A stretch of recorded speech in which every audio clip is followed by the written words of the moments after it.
Hey Canucks fans, it is Canucks game day as the Canucks host the San Jose Sharks.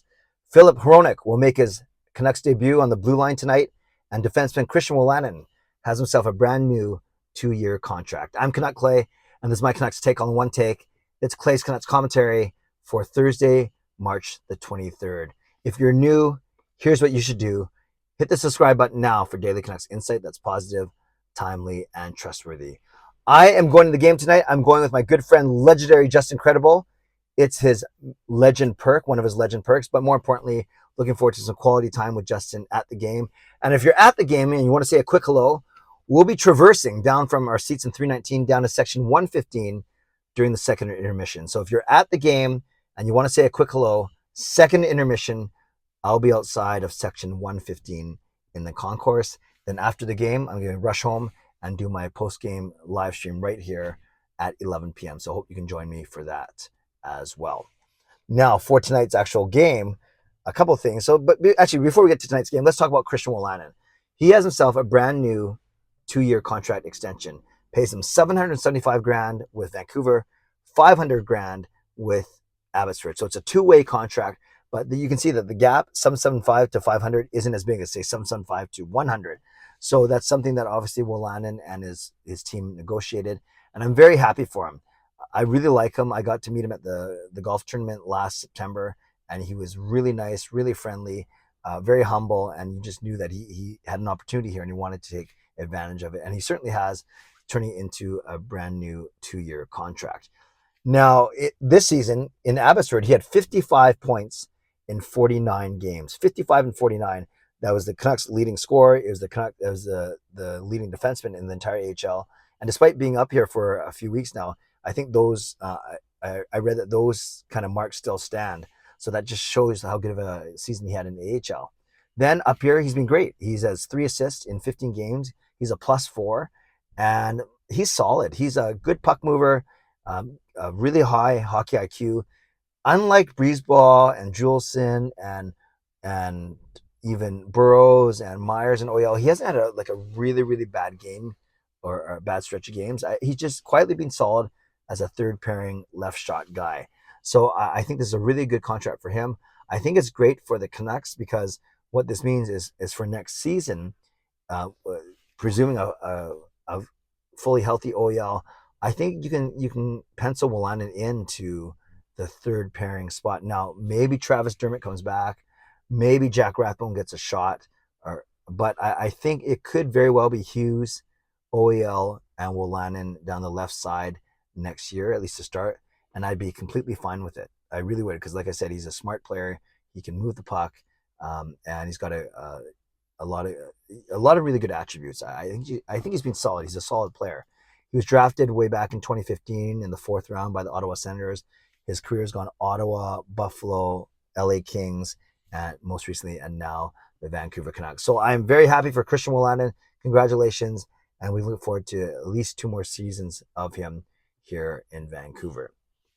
Now, the other big story, or the bigger story today, revolves around another defenseman. Finally, we will see the debut of Filip Hronek. Now, he's been out. He hasn't played for the Canucks yet since he had shoulder surgery, and he had missed a few weeks with Detroit as well. So he hasn't played in a while, but he's raring to go. Rick Tocchet is excited to see him, and I'm excited to see him. I'm really excited to see what this guy can do. Remember, we have him under contract for 1 more year next year, and then at the end of that, he's still an RFA. So if everything goes well, yeah, he'll be in line for a huge raise, but this could be the Canucks' right-handed defenseman for the next few years, a guy that they can actually build around along that right side. Now, what type of player is he? Well, we'll see tonight. I've seen highlights of him. He's got a really good shot. He's a good puck mover, and that's what Tocchet said, is he's can be able to activate and get out of his own zone with the puck. So I think from an offensive standpoint, he's going to be great. From a defensive standpoint, I think he'll be solid. I don't think we're looking at the shutdown guy of the year or anything like that. But I know that a lot of his analytics were really good this season, and I'm really looking forward to what he can do. And I think we'll most notice it in the offensive end, and of course, getting the puck out of our own end. Now, who will Hronek play with? Who will Hronek play with tonight? That's up for debate, discussion. Tocchet wouldn't tip his hand. My guess is he starts with Hughes. Why not making his debut? Why not? We've done well without him. Why not put him with Hughes, and then you can go something like a Breezeball Myers, and then I guess a Wolanin, and then it can be Juleson or Wolanin and Bear. Yeah, because obviously with Hronek coming in, it makes that right side that much stronger. Now it's him, Myers, and Bear in whatever order you want to put them in. Yeah, so that's what I can see happening tonight. Hughes, Hronek, Breezeball, Myers, and then Wolanin and Bear. You could split Hughes and Hronek up and go Hughes, Bear, and then something like a Wolanin with Hronek or Breezeball with Hronek, and the other guy with Myers. That could happen as well. And I've always said that maybe if you're not sure exactly how you want to do this, do you want to load up your top pairing at even strength or split them up? You have 12 games. So why not try 6 games with Hronek and Hughes together? And why not try 6 games without them together? And of course, just because you start a game a certain way, you don't have to stay that way. So you could obviously switch it up mid-game if you need an offensive boost, or if they're playing together and you want to spread out the love, whatever it may be. So this goes without saying, but whatever happens on Hronek's first shift, I don't think we should worry that it's set in stone, that this is how it's going to be for the rest of this year. And of course, we don't know how it's going to start next season. But I'm excited because we have a bona fide number 1 guy on the right side now. Maybe he's number 2 or number 3 defenseman overall, but at least he's going to be our top guy on the right side. Now, going forward, it'll lead to an interesting question, because if you're going to keep Myers, you're not going to buy him out, and you're going to keep Hronek, of course, what does that mean for Ethan Bear? Are you willing to pay a third pairing guy $2.5 million next season versus a guy like a Juleson or Burrows, who will make 1/3 of that amount at $800,000? So that's a question for another day, but I think that's got to be in the back of our mind as Canucks fans. I think it was almost a slam dunk that Bear was coming back before this Hronek trade, but now that we have him, and we already have Myers' expensive contract, does it make sense to have Bear as the third pairing guy? But we can cross that bridge when we get to it. Tonight, let's just enjoy Hronek's debut, and I can't wait to see what he can do. Let Wolanin enjoy his 2-year contract, and I can't wait to see how he continues to develop as a player. And hopefully, if you're at the game tonight, I can say a quick hello to you. Second intermission outside of section 115. Shout out to legendary Lucas Gates, legendary Justin Credible, who I'm going to the game with, legendary Andrew Chang. Thank you for your support. Thanks to all Hall of Fame and franchise members, and thanks to all of you, no matter where you're watching from. You guys know that I always appreciate you. I never take you for granted. Thank you as well to Van State Experts Real Estate, Perform and Transform, Personal Training and Weight Loss.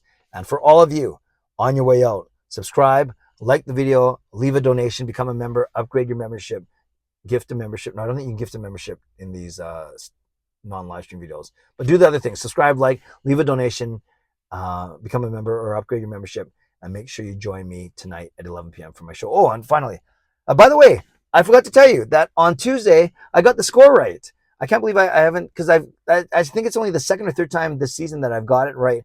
I correctly predicted that the Vegas Golden Knights would beat the Vancouver Canucks 4-3. I got that right on Tuesday. So tonight, I'm actually going to go 5-2 Canucks. I think they have San Jose's number. I think Hronek's going to give them a bit of a boost. So I'm going Vancouver 5, San Jose 2, and I'm saying Pettersson scores the first goal for the Canucks. Leave me your predictions down below as well. Stay safe, stay healthy, take care of yourselves, and take care of each other. Enjoy the day, enjoy the Canucks game. God bless, and go Canucks go.